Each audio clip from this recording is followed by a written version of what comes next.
मैं सुनीता जी से अनुरोध करूंगा, सुनीता जी बैसला आए और आज के इस ऐतिहासिक क्षण के अवसर पर अपनी बात रखें।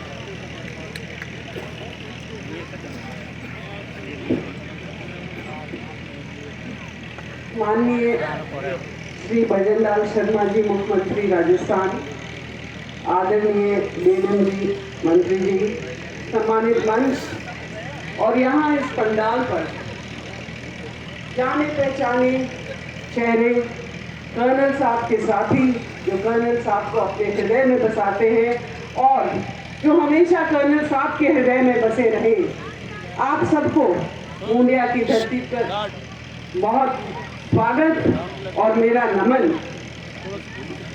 जिस तरह से आज इस तपती धूप में आज आप इकट्ठा हुए हैं, आज से तकरीबन 2.25 साल पहले आप इसी तरह और भी भारी संख्या में यहाँ इसी भूमि पर इकट्ठे हुए थे।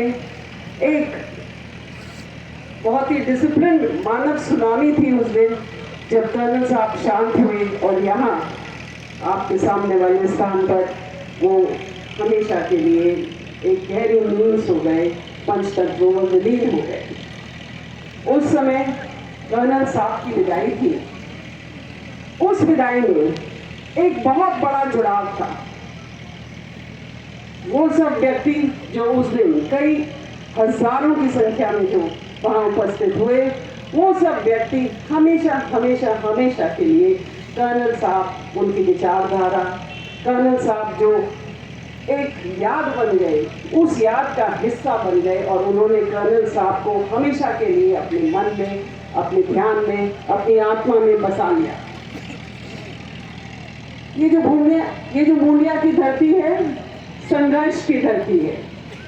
ये जो करौली क्षेत्र की धरती है, बहुत संघर्ष की धरती है और आप सब ने कर्नल साहब के साथ में मिलकर के बहुत गहरा संघर्ष कई वर्षों तक किया। उस संघर्ष का परिणाम आप सबके सामने है। आपको आरक्षण का लाभ मिला। उसके साथ साथ कर्नल साहब ने आपके अंदर एक जागृति पैदा की और भाई विजय ने बताया कि कैसे समाज में इतना प्रोग्रेस किया है इतने 15 सालों में। सीएम साहब, अगर आप रिसर्च कराएंगे, डेटा का एनालिसिस कराएंगे, तो आप पाएंगे कि पिछले 15 वर्षों में जहां जहां गुर्जर बसता है, उस क्षेत्र का विकास इतना ज्यादा हुआ है जो आजादी से लेकर तब तक नहीं हुआ था। ये सिर्फ कर्नल बैसला और उनके द्वारा पैदा करी गई जागृति के कारण है।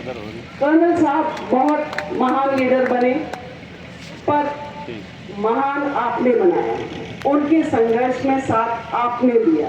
तपती धूप में, पटरियों पर, सड़क पर लंबे आपने आंदोलन किए। आप सब भी, इतना ही आपका भी प्रेरणादायक रोल रहा है जितना कर्नल साहब का रहा है। और सबसे बड़ा योगदान हमारे 72 शहीदों का रहा है। आज हम जब तरक्की करते हैं तो हम उनको नमन करते हैं। उनके बलिदान की वजह से आज हम सक्सेसफुल हुए हैं। कर्नल साहब यहाँ पर बालक थे, युवा हुए, अफसर बने, फिर रिटायर होने के बाद में इसी धरती में उसी रूप में आ गए जैसे जब वो बालक थे, युवा थे। सीएम साहब, कर्नल साहब ठेठ ग्रामीण थे, इस इलाके की भाषा जानते थे, इस इलाके की देसी हर चीज का वो आनंद लेते थे और उनसे बड़ा कोई अंग्रेज नहीं था। कर्नल बैसला से बड़ा कोई अंग्रेज नहीं था। जितने वो देहाती थे उतने ही वो अंग्रेज थे। जितना उन्हें वेदों का, उपनिषद का, हमारे धार्मिक ग्रंथों का, हमारे फिलोसफिकल बुक्स का ज्ञान था, उतना ही उन्हें अंग्रेजी की किताबों का, पॉलिटिक्स का, फिलॉसफी का, सबका, ऑटोबायोग्राफीज का बहुत पढ़ते थे, बहुत अध्ययन करते थे। वो बहुत बड़े इंटेलेक्चुअल थे और दुनिया उनको सीमित करती है 5% आरक्षण की लड़ाई से। 5% आरक्षण की लड़ाई जो लड़ी, वो उनके जीवन का सिर्फ, उनके व्यक्तित्व का सिर्फ 5% एक रिप्रेजेंटेशन था। कर्नल साहब 95%, 95% और बहुत कुछ थे और हम धीरे धीरे उनको पहचान रहे हैं। आप लोग सब जान रहे हैं और आप सब उनको आदर करते हैं, उनका सम्मान करते हैं। एक बात मैं बताऊं आप सबको, कर्नल साहब ने नारा दिया है, अच्छी शिक्षा, अच्छा स्वास्थ्य, पढ़ी लिखी मां, कर्ज मुक्त समाज। कर्नल साहब ने जीवन में कभी कोई ऐसी बात न करी हो जिसका उन्होंने स्वयं पर प्रयोग नहीं किया। उन्होंने हमेशा अच्छी शिक्षा पे ध्यान दिया। हम बच्चों को, हम मुंडिया से निकले हुए, हमारे तो खेत बहुत ही कम थे और कर्नल साहब एक ऑर्डिनरी सिपाही थे, ऑफिसर बने, सीमित तनख्वाह, पर हम सबको बहुत अच्छा, अपनी हैसियत से बहुत ज्यादा उन्होंने हमको एजुकेशन दिया, स्वास्थ्य पर ध्यान दिया। हमारी माँ अनपढ़ थी, माँ को घर पर पढ़ाया, वो हिंदी पढ़ लेती थी, वो हिंदी लिख लेती थी, वो अंग्रेजी में बात कर लेती थी, क्योंकि वो जानते थे कि, और वो बाद में इस गांव की सरपंच भी हुई। एम्पावरमेंट, विमेन एम्पावरमेंट उन्होंने घर में ही शुरू किया। कर्ज मुक्त समाज, वो कम कपड़ों में रहे, मेरी माँ ने अपने गहने बेच दिए पर कर्जा कभी नहीं लिया हमको पढ़ाने के लिए। तो ये सारी बातें समाज को, वो जो उन्होंने जिया वो आपको दिया। कभी उन्होंने प्रीचिंग नहीं करी, जो उन्होंने लाइफ में अडॉप्ट किया वो आपको दिया। हमेशा बहुत बड़े गोल उन्होंने अपने सामने रखे।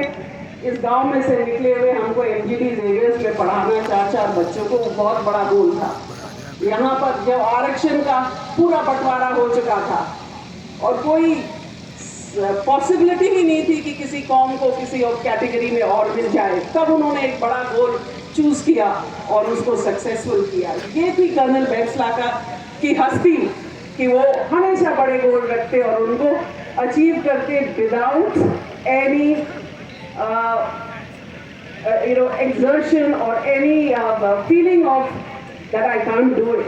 कभी उन्होंने नहीं सोचा कि मैं ये नहीं कर पाऊंगा। उन्होंने हमेशा असंभव को संभव किया। कर्नल साहब ने अपने आंदोलनों के माध्यम से गरीब किसान को सेल्फ कॉन्फिडेंस दिया, आत्मविश्वास दिया। आज आप एकत्रित हो सकते हैं, अपनी बात कह सकते हैं, प्रशासन से भी आप अपनी निडर होकर के बात कह सकते हैं। ये सिचुएशन आज से 15-20 बरस पहले नहीं थी। तो ये आत्मविश्वास जो आज यहाँ झलक रहा है, ये दमकती साफे, ये चमकती लुगड़ियाँ, ये कॉन्फिडेंस कर्नल साहब का दिया हुआ है अपने समाज को, ग्रामीण समाज को, सर्व समाज को। महोदय साहब, कर्नल साहब हमेशा कहते थे कि ईस्टर्न राजस्थान बहुत बैकवर्ड है। वो कंपेयर करते थे शहरों को और वो कहते थे कि मेरा करौली, मेरा महुआ, मेरा हिंडौन, इसमें डेवलपमेंट कम है, इसमें एजुकेशनल